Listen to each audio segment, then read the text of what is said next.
નમસ્કાર મિત્રો, હું રાઠોડ નારાયણ એગ્રોનોમિસ્ટ.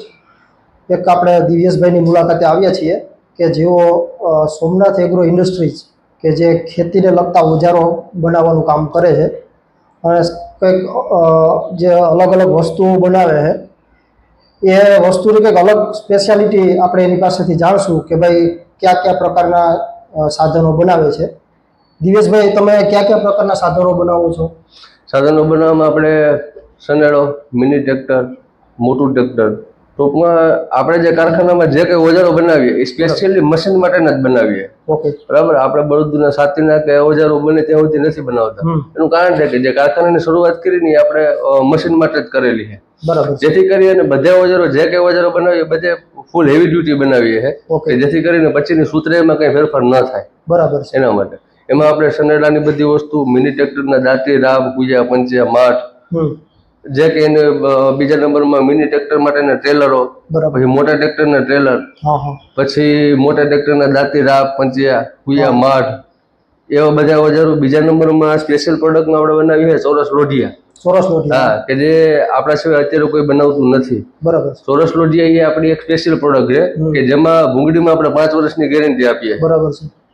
અને એમાં ખાસ કરીને અત્યારે જે કંઈ પણ બીજા ઓજારો આવે છે એના કરતા આપણે આ બધી વસ્તુ હેવી બનાવીએ છીએ અને રેટ વાઇઝ ખેડૂતને ઘણું બધું સસ્તું પડે એ રીતે પ્રોડક્ટ બનાવીએ છીએ.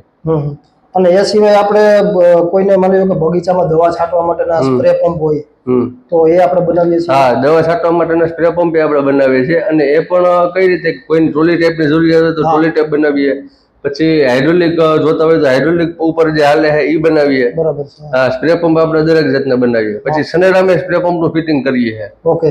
અને સ્પ્રે પંપ આપણે કઈ કઈ કંપનીના ફિટિંગ કરીએ છીએ? સ્પ્રે પંપ આપણી પહેલી જે પ્રાયોરિટી હોય ને સ્ટાન્ડર્ડ કંપનીની હોય. બરાબર છે. માની લો કે અસ્પી છે, પીએમટી છે, એવી જે હાઈ સ્ટાન્ડર્ડ બ્રાન્ડ છે એને આપણે વધારે રિક્વાયરમેન્ટ કરીએ. એ પછીની બાબત આપણે ખેડૂત ઉપર છોડી દઈએ કે ભાઈ એને કેવી જરૂરિયાત છે. બરાબર છે.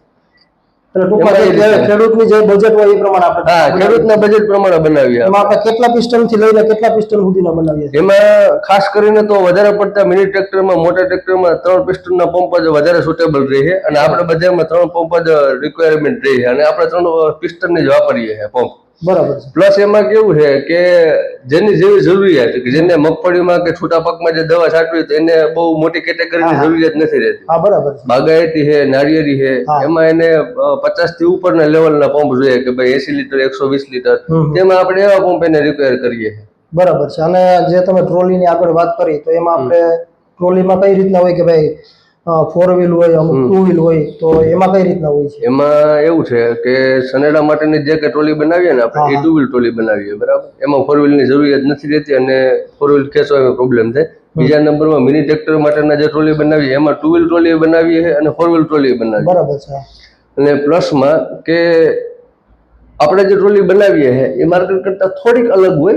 અલગ એટલે માપ સાઈઝમાં કે એમાં કઈ ફેરફાર નથી હોતો, પણ ખાસ કરીને જે ફરતું માળખું છે, એની જે મેઇન ચેસીસ છે એ બધામાં આપણે થોડીક ડ્યુરેબિલિટીને વધારે આપીએ છીએ. બરાબર છે. અને થોડુંક હેવી કરીએ છીએ.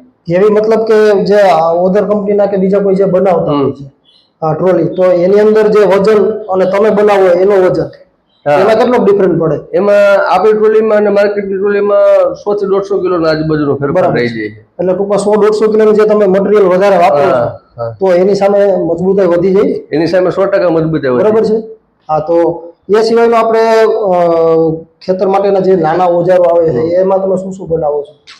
ખેતર માટેના નાના ઓજારોમાં આપણે જે ચોરસ લોઢિયા બનાવીએ, આપણી પેલા વાત થઈ એમાં, એના માટેના બધી વસ્તુ, એમાં દાતા, બતા, બેલા, બલુનિયા, પંચિયા, પછી જે આપણે મોરપીછ આવે, મોરપગા, એ બધી વસ્તુ. બરાબર. પછી તુવેરમાં પાળા બાંધવા માટેના અલગથી જે બમ્ફર આવે છે એ બનાવીએ છે. બરાબર. અને ઘણા વિસ્તારમાં એને કેની કહે છે.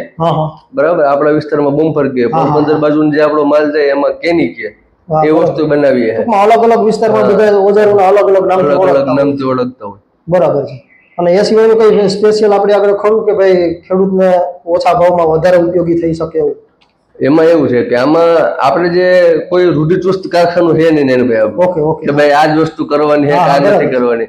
આપણે જે વસ્તુ બનાવીએ કેવી બનાવીએ છે કે ખેડૂતને શું જોઈએ છે, હા, ખેડૂતની શું રિક્વાયરમેન્ટ એની શું જરૂરિયાત છે, એ પ્રમાણે જ આપણે કામ કરીએ છીએ. બરાબર છે. હા. આમાં આપણે કોઈ કોઈને એમ કહેતા જ નથી કે આ વસ્તુ ન થાય. એને જે વસ્તુની જરૂરિયાત છે એને જેવું બનાવવું હોય એવું આપણે બનાવી દઈએ. ઓકે. કોઈને ભાઈ આગળ મીંદડા હાલે છે, પાછળ બલૂન ની હાલે છે, એ વસ્તુ આપણે ડબલ લોટીએ બનાવીએ. બરાબર, ડબલ લોટિયા. હા, પછી ઘણા એરિયામાં ડબલ લોટિયા, એક મિનિટ, ડબલ લોટિયાની વાત કરી તો એક આગળ લોટિયો એને જ પાછળ બીજો લોટીયો. તો એ કઈ રીતના કામ કરે? માની લો કે આપણે કોઈ ખેડૂત મિત્રોને ડબલ લોટિયો ખેડૂતોને ખેતરમાં ઉપયોગ કરવો છે, તો એમાં કયા સાધનોનો ઉપયોગ કરી શકે ડબલ લોટિયાની અંદર? પેલી વસ્તુ તો ભાઈ એક એવી છે કે આપણે જે ચોરસ લોટિયા બનાવીએ છે ને એમાં ઓજાર બધાય બરાબર જે એના ભૂંગળી વાળા હાથીના ઓજાર હોય કોઈ પણ ખેડૂત પાસે, તો એ જ વસ્તુ એમાં હાલવાની છે. બરાબર. પ્લસ પોઈન્ટમાં એવું છે કે ડબલ લોટિયામાં કેવું થાય કે આગળ મીંદડા હાલી જાય અને એની પાછળ બલૂનની અથવા બેલો લાગી જાય, જેથી કરી અને અત્યારે વાતાવરણનું કઈ નક્કી નથી રહેતું, ટૂંકા ગાળામાં વરસાદ આવી જાય, ખેંચાઈ જાય. એ વસ્તુથી જેને મોટી જમીન છે, મોટી જગ્યા છે, એમાં ટૂંકા ટાઈમમાં બે વસ્તુ પૂરી કરવી હોય તો એના માટે ડબલ લોટિયો એ બેસ્ટ પ્રોડક્ટ છે. બેસ્ટ પ્રોડક્ટ છે. અને બીજું એ કે દિવસભાઈ કે ડબલ લોટિયો હોય તો ફાયદો ખેડૂત મિત્રોને એ રહે કે ભાઈ બે વખત ને ટ્રેક્ટર હાંકવું ન પડે, એક જ વારની અંદર બે વખતનું કામ આપી દે. આગળ મીંદડા આવી જાય, પાછળ બલૂની આવી જાય, તો બે વખતનું કામ થઈ ગયું ને, એક જ વખત બે વખતનું કામ થઈ જાય અને પ્લસ ડીઝલનો બચાવ થાય, સમયનો બચાવ થાય. આ બરોબર છે.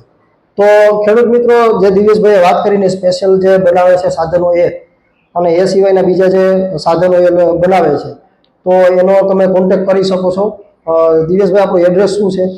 આપણે એડ્રેસમાં ગળુથી 4 કિલોમીટર આપણું કારખાનું છે અને ખેરાવે ટૂંકમાં આપણે જળકા જે હાઈવે છે ને ત્યાંથી 1 કિલોમીટર અંદર છે આપણું. કેશોદ વેરાવળ હાઈવે ઉપર. બરાબર છે. ત્યાંથી જે